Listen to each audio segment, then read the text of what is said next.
खन्थाइनि मुं रेगा।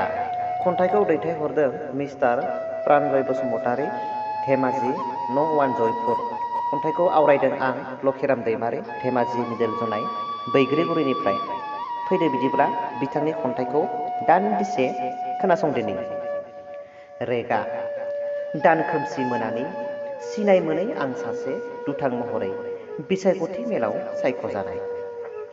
मा रावजों फोजोबना दोननो आंनि जारिमिन? दिनै आं दायनिगिरि बयनिबो नोजोराव, बेखौ आं बोरै खोमोरनो? आंनि थाखानाय मुंनिफ्राय जेराव आंनि सिनायथियानो बयनिबो नोजोराव दुथां बेरखांबायब्ला।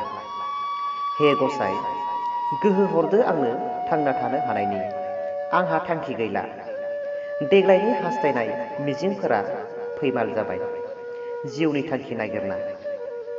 हे गसाइ, अनसाय हरदो नों आंखौ, बोर सास्रि हरदो मिजिं हाबिलास थांखिफोरखौ जाफुंहोनो।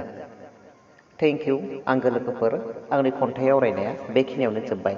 खन्थाइखौ मोजां मोनदोंब्ला लाइक आरो शेयार खालामनो दाबाव। गोजोन्थों।